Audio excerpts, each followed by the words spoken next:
Good morning. Ms. Stifler. Good morning, Your Honor. Christina Stifler, Steve Siegel, and Alan Mizrahi on behalf of the state. Numbers 4 and 5, Mario Fernandez Saldana, Shanna Gardner. Thank you. Good morning. Good morning, Your Honor. Patrick Brody present with Shanna Gardner. Jose Baez is present via Zoom. Good morning, Your Honor. Jesse Dreiser here on behalf of Mr. Fernandez, along with Shannon Day, James Hill, and Frank Tassoni via Zoom. All right, thank you. All right, Ms. Stifler. Your Honor, I have provided this morning to counsel for Ms. Gardner and Mr. Fernandez the state's completed discovery inventory. They're in receipt of those drives. We have a discovery meeting set for next Thursday to discuss after they've had a chance to review. Wait a minute. I apologize. Yes, ma'am. The Zoom was on mute, so Mr. Tassoni and Mr. Baez? Okay, Yes, they're both present. all right. Mr. Tassoni was at some point this morning. Oh, okay. He logged off. Okay.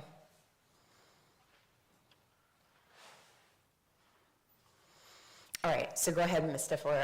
I just want to let you know that the attorneys that were appearing could not hear, so. Yes, Your Honor, I'll start over. I have tendered this morning to counsel for Ms. Gardner and Mr. Fernandez the state's completed discovery inventory for their review. We have a meeting next week after they've had the chance to review that to discuss.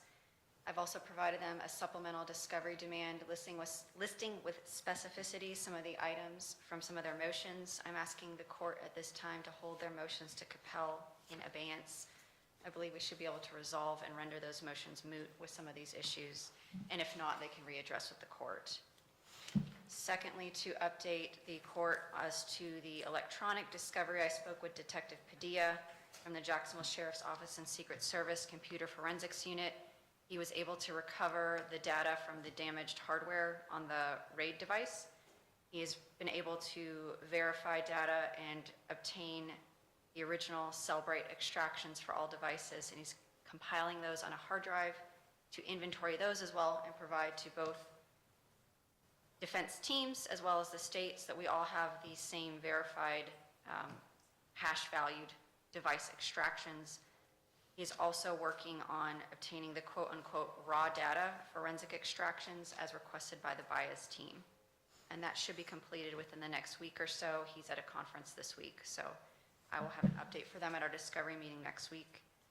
And lastly, we've had an update from Mr. Gano, who is working on redactions on Mr. Fernandez's Google returns and Ms. Gardner's iCloud return with FDLE as authorized by this court, and I would anticipate receipt of those redacted extractions within the next 2 to 3 weeks. As such, the state and defense counsel are in agreement for a status date in June, at which time we can address any outstanding discovery issues.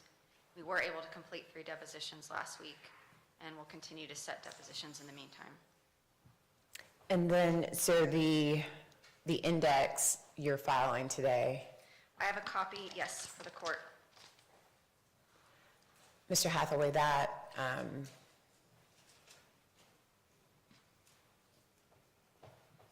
Or exhibit, or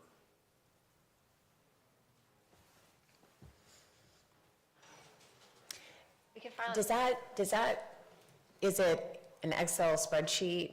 Is that what it is? It is the Excel spreadsheet along with all of the items. So it works the same way as defense counsels. When you pull up the spreadsheet and the inventory, it cross-references the name of the exhibit, where it's disclosed on a state exhibit, and there's a hyperlink. If you click, it will actually pull up the exhibit. Okay, so how do you normally document that for the docket? it would normally be an exhibit, and it would be held in evidence unless you needed it to review. Okay, so what I would like is that you document that as Court Exhibit 1, and it'll be Discovery Index. When you update Discovery, will it continue to be updated this way, like documented with the court, or So each individual exhibit has a label corresponding to the. No, I mean from this index, last whatever entry from this point forward, will, at the conclusion of like when you all get to a certain point, will it always be documented this way?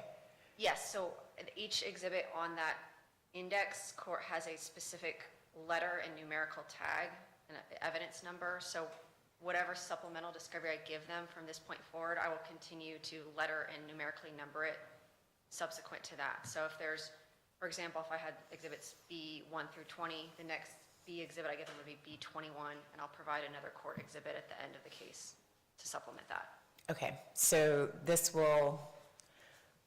we will call this State's Discovery Index 1, and then, Yes, so we will go from that point forward. But it will be a court exhibit, obviously, not any type of evidence, but if needed, then it's documented. So we talked about June 6th. You're available at what time? Yes, Your Honor, I think based on all our schedules, we're requesting June 6th at 10:30 a.m. for status update and pretrial.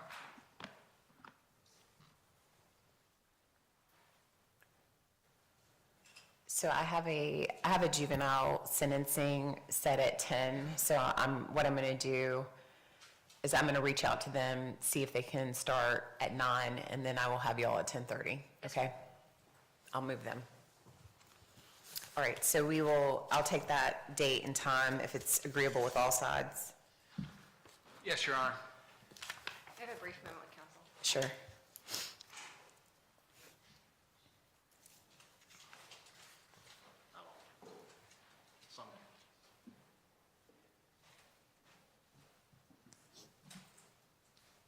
Is that okay?